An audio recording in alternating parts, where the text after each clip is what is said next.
You are watching Live OK Television. Life OK समाचारको साथमा Balwatika school Pepsicola learning made simple Jiva life to your style wellness mall natural way to improve your health. नमस्कार, Life OK समाचारमा स्वागत छ। सुरुमा मुख्य समाचार। पुनर्निर्माण गरिएको ऐतिहासिक धरहराको प्रधानमन्त्री केपी शर्मा ओलीले उद्घाटन। थप 2618 जनामा कोरोना पुष्टि। एमाले भित्रकै केही नेता पार्टी र कम्युनिस्टलाई कमजोर पार्ने काम गरेको आरोप। केपी ओली विरुद्ध अब अविश्वासको प्रस्ताव ल्याउन ढिला गर्न नहुने प्रदीप पौडेल।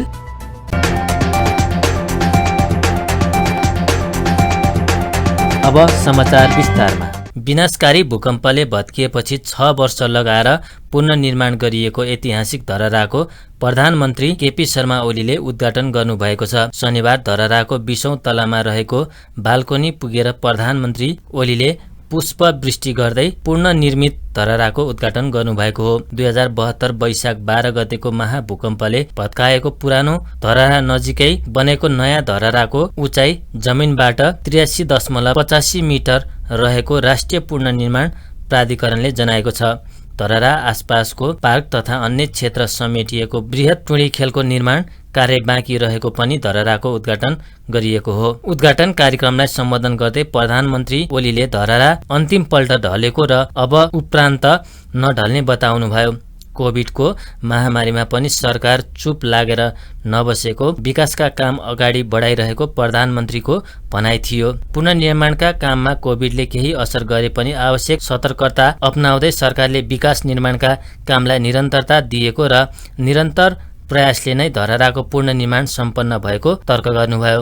ओलीले लोकतन्त्रलाई कमजोर पार्न खोज्ने शक्तिहरू आफै कमजोर हुँदै गएको पनि बताउनुभयो। हामी देशलाई एउटा सुशासनयुक्त, आधुनिक, विकसित, अत्यन्तै सभ्य, सम्भ्रान्त, आकर्षक, सुन्दर, विकसित देशको रूपमा बनाउन चाहन्छौँ, विकास गर्न चाहन्छौँ र त्यो समृद्धि जनतालाई उपलब्धिहरूको हिस्सेदारी पनि समुचित ढङ्गले उपलब्ध गराउने गरी, कोही पनि भोकै नपर्ने गरी, कोही पनि भोकमरीमा परे भन्ने स्थिति नहुने गरी नेपाललाई विकसित गर्छौँ। यस बीचमा हामीले सडकभरि देखिने बालबालिकाहरू, सडक बालबालिकाहरू, त्यो सडक बालबालिका सडकमा देखिने स्थितिलाई अन्त्य गरेका छौँ र अन्त्य गर्दै जानेछौँ। मैले भनेको छु, काठमाडौँका सडकभरि सहयोगापक्षी मानवहरू देखा पर्थे, अहिले देखा पर्दैनन्। देखा परे भने उनीहरूको हामी बन्दोबस्त गर्छौँ। त्यसर्थ यो 2078 साललाई हामीले विभिन्न ढङ्गले अनेक कुराहरू नयाँ नयाँ घोषणा गरेका छौँ। 2078 साल सडक बालबालिका मुक्त, सडक सहयोगापक्षी मानव मुक्त र सडक भिखारी मुक्त नेपाल हुनेछ। एक क्षेत्रमा मात्रै होइन, अनेक क्षेत्रमा बाटा, घाटा, पुल, पूर्वाधार, विद्युत, खानेपानी यहाँहरूलाई थाहा छ।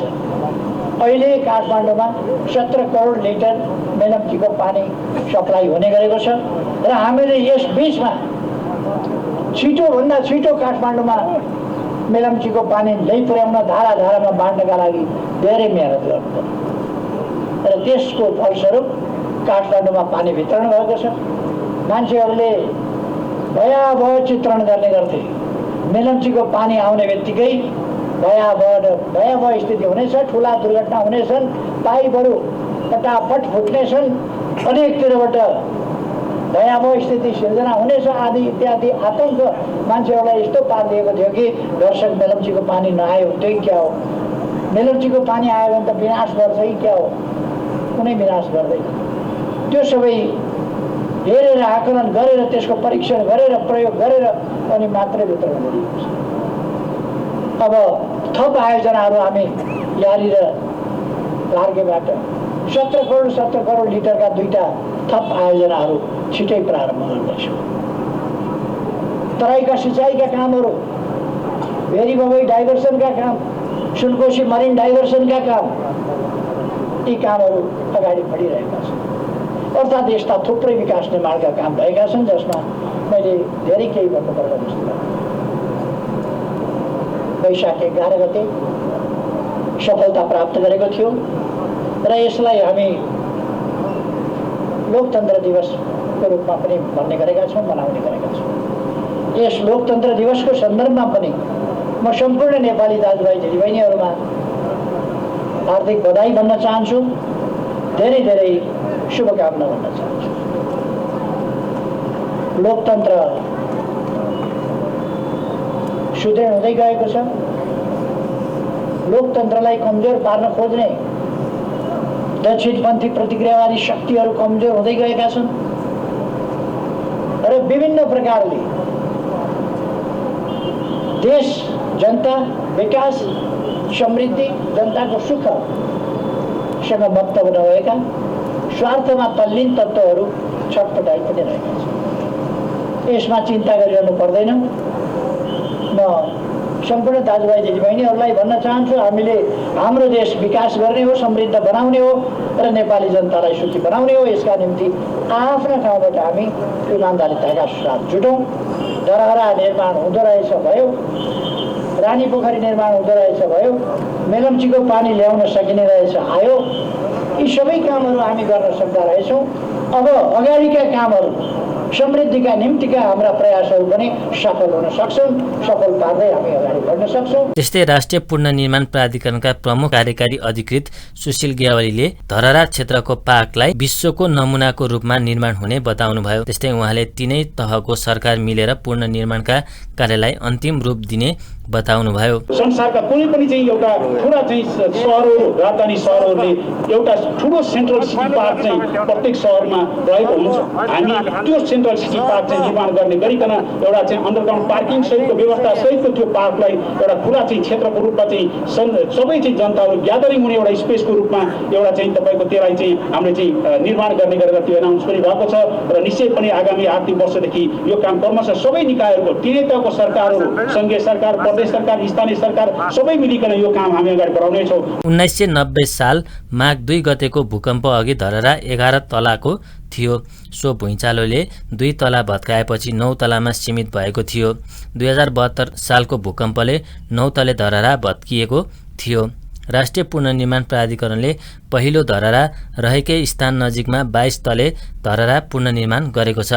बाहिरबाट भने धरहरा 11 तलाको देखिन्छ। अहिले नयाँ बनेको धरहरा आधुनिक र भूकम्प प्रतिरोधी छ। पुनर्निर्मित धरहरामा सुनको जलप लगाइएको गजुर राखिएको छ। 22औं तलामा शिवलिङ्ग छ। 2वटा लिफ्ट रहेको धरहरामा हाललाई एउटा मात्र लिफ्ट सञ्चालन गरिएको छ। धरहरा वरपरको 29 रोपनी क्षेत्रफलमा विस्तारित सुन्धारालाई समेटेर पार्क बनाउने सरकारी योजना अनुसार 3 अर्ब 48 करोड लागतमा रमन कन्स्ट्रक्सनले ठेक्का पाएको छ।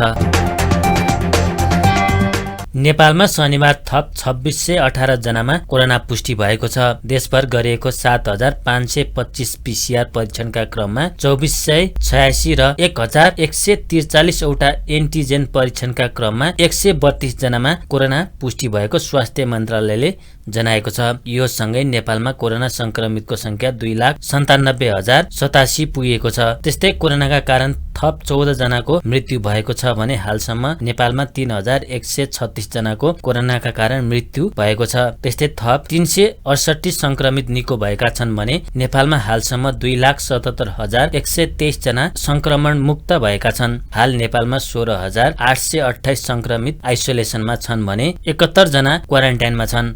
नेपालमा हालसम्म 23,95,725 वटा पीसीआर परीक्षण गरिएको मन्त्रालयले जनाएको छ।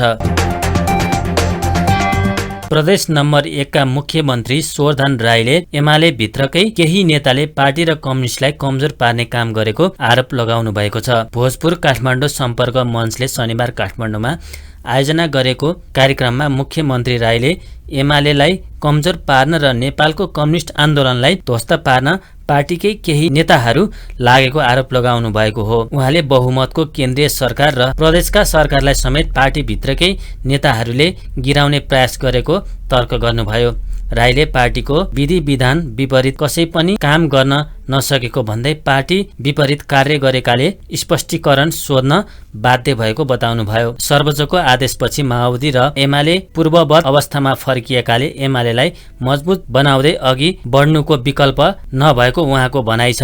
त्यस्तै मुख्यमन्त्री राईले वर्तमान केपी ओली नेतृत्वको सरकार मुलुकको समृद्धि र विकासको सही ट्र्याकमा हिँडेको जिकिर गर्नुभयो। पार्टीले विधि विधान र पद्धति बमोजिम उहाँहरूलाई बैठकमा आग्रह गरिरहेछ, पार्टीमा बस्नको निम्ति फर्कनको निम्ति आग्रह गरिराखेको छ, तर उहाँले गतिविधि उहाँहरूले जारी राखिरहनु भएको छ।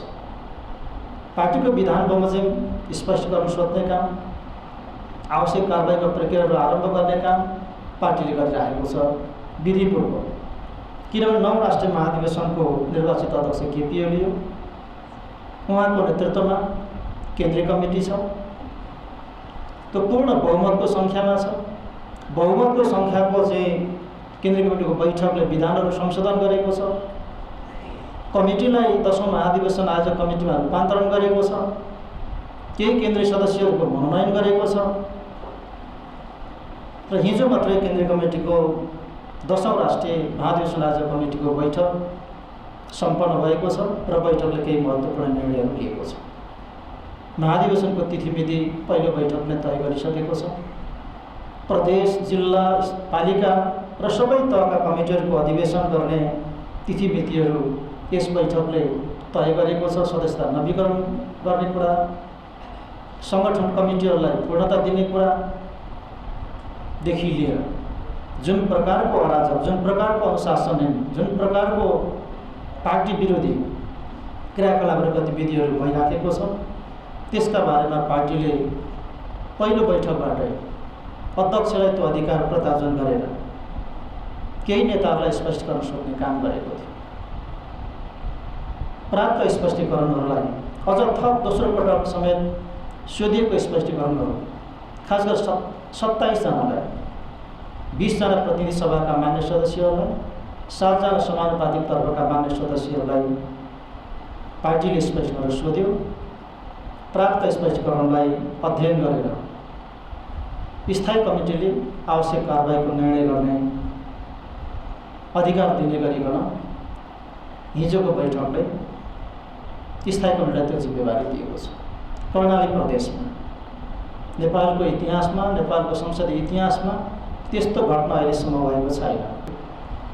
या त हिजो कमरेड प्रचण्डको नेतृत्व, उहाँको नीति, उहाँका अडानहरू सही थियो भने पेरिस डाँडामै उहाँहरू बस्नु पर्थ्यो, तर उहाँहरू बस्न सक्नु भएन। त्यसैले उहाँहरूको उद्देश्य कम्युनिस्ट आन्दोलनलाई विच्छेद गर्ने, कसरी ध्वस्त बनाउने, कसरी संहिता कमजोर बनाउने, कसरी यो संविधानलाई असफल तुल्याउने, यस उद्देश्यमा, यस चाहनामा उहाँहरूका सम्पूर्ण गतिविधिहरूले, उहाँहरूका रवैयाहरूले चाहिँ त्यो काम गरिराखेको छ। उहाँले केन्द्रमा मात्रै होइन, उहाँहरू प्रदेश तहमा पनि उहाँहरू उत्रिनु हो, जताततै उत्रिनु हो। त कर्णालीमा फ्लोर क्रस गराएर आफ्नो मतलब त सरकार बन्ने अवस्थालाई उहाँहरूले त्यो हिसाबले रोक्नु हो। कार्यक्रममा मुख्यमन्त्री राईले भोजपुर काठमाडौँ सम्पर्क मञ्चले प्रकाशन गरेको भित्तेपात्रो विमोचन गर्नुभएको थियो। नेपाली कांग्रेसका केन्द्रीय सदस्य प्रदीप पौडेलले केपी ओली विरुद्ध अब अविश्वासको प्रस्ताव ल्याउन ढिला गर्न नहुने बताउनु भएको छ।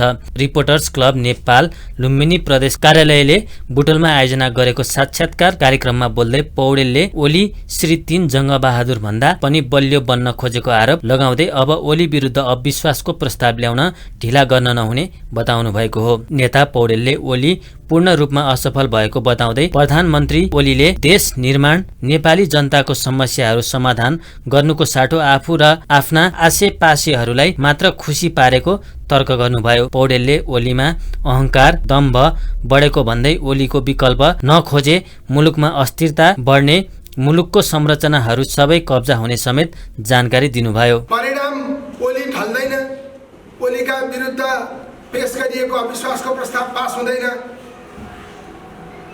अब त्यो परिणाम हुन सक्छ, तर परिणाम त्यस्तो हुन्छ भनेर गर्नुपर्ने काम पनि नगरिकन बस्न मिल्छ?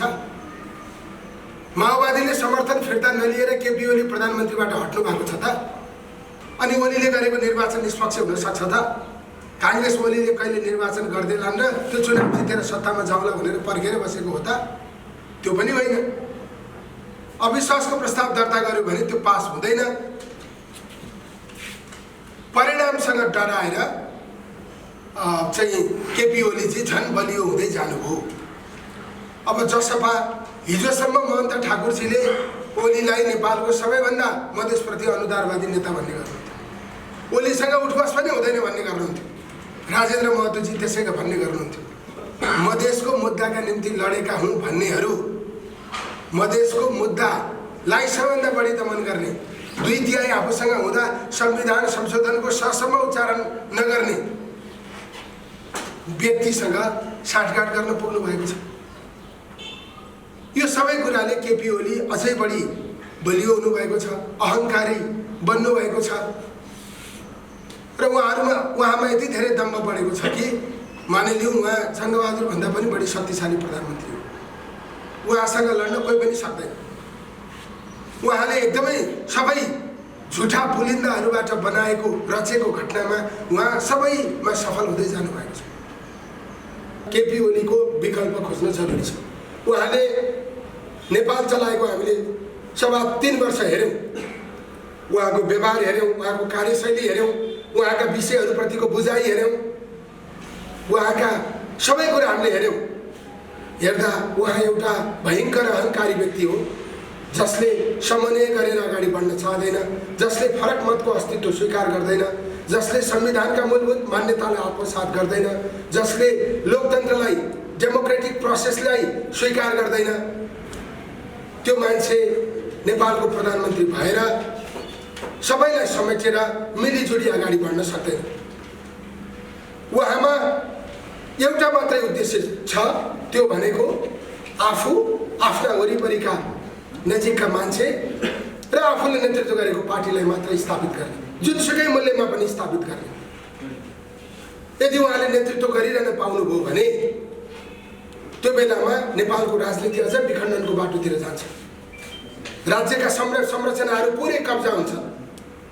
हाम्रो संवैधानिक व्यवस्था एकपछि अर्को संवैधानिक व्यवस्थामाथि प्रहार हुँदै जान्छ। त्यस्तै कार्यक्रममा बोल्दै नेकपा माओवादीका नेता वामदेव छेत्रीले ओली 2 जिब्रो भएको तर्क गर्नुभयो।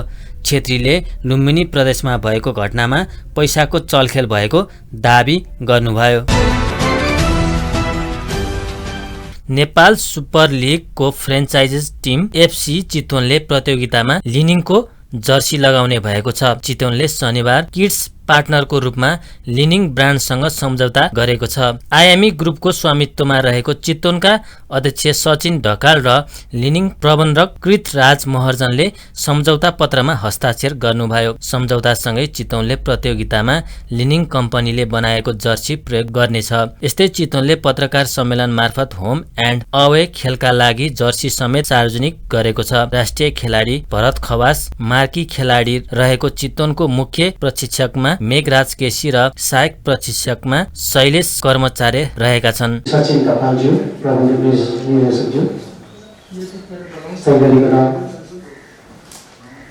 यस एफसी चितवनका म्याचहरू कन्डक्ट हुन्छ, यो जुन एनएसएलको, यसमा म आफै पनि एउटा म्याच कमिसनको रूपमा पनि मैले यो म्याचलाई, यो टुर्नामेन्टलाई एउटा चाहिँ सक्सेसफुली हामी रेलिगेसन पुग्ने हो कि भन्ने पनि हामीलाई ठुलो चिन्ता थियो।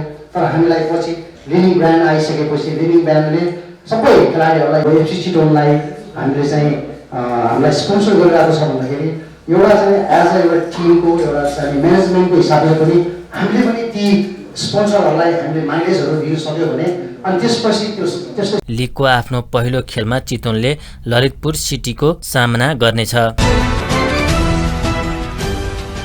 नेपालले घरेलु भूमिमा आयोजना भएको त्रिकोणात्मक टी20 क्रिकेट सिरिजको उपाधि जितेको छ। त्रिवी क्रिकेट मैदानमा शनिबार भएको फाइनलमा नेदरल्यान्ड्समाथि 142 रनको कीर्तिमान जित निकाल्दै नेपालले सिरिज जितेको हो। नेदरल्यान्ड्स विरुद्ध यो जित नेपालको सर्वाधिक रनको जित हो। यसअघि नेपालले भुटान विरुद्ध 141 रनको जित निकालेको थियो। यससँगै नेपालले पहिलो पटक T20 प्रतियोगिताको उपाधि जितेको छ। यस्तै नेपालले 11 वर्षपछि घरेलु मैदानमा उपाधि जितेको छ। नेपालले यसअघि सन् 2010 मा ICC डिभिजन 5 को उपाधि जितेको थियो। नेपालले दिएको 239 रनको कीर्तिमान लक्ष्य पछ्याएको नेदरल्यान्ड्सले 17 ओभर 2 बलमा अल आउट हुँदै 96 रन मात्र बनाउन सक्यो। नेदरल्यान्ड्सका लागि सेबास्टियन ब्राटले अभिजित रहँदै सर्वाधिक 26 रन बनाए। म्याक्सो डाउडले 20 रन जोड्दा कप्तान पिटर सेलारले 13 रन बनाए। नेपालका लागि किरण केसीले 3 विकेट लिए। उनले 3 ओभरमा 11 रन खर्चदै 3 विकेट लिएका थिए। कमल सिंह एरी र सन्दीप लामिछानेले समान 2-2 तथा अविनाश बोहराले 1 विकेट लिए।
Okay guys, 15 seconds.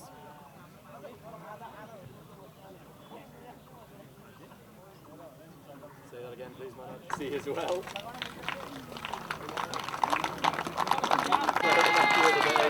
Karen JC, Mokyo, popular man. Very fast.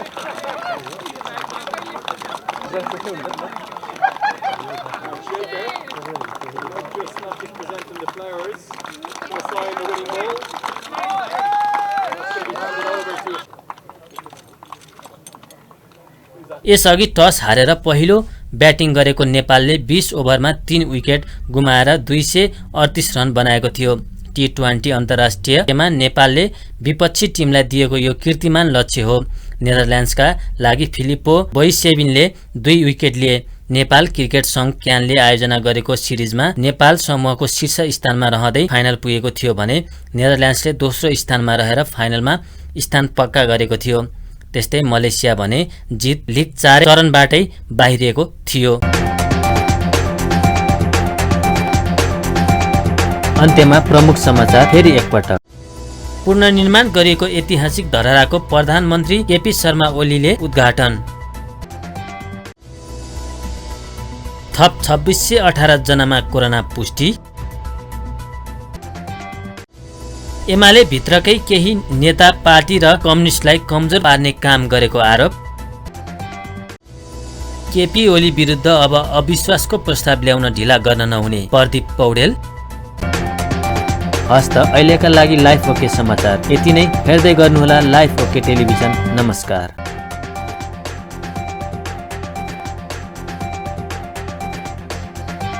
Life OK समाचारको साथमा Balwatika school Pepsicola learning made simple Jiva a life to your style wellness mall a natural way to improve your health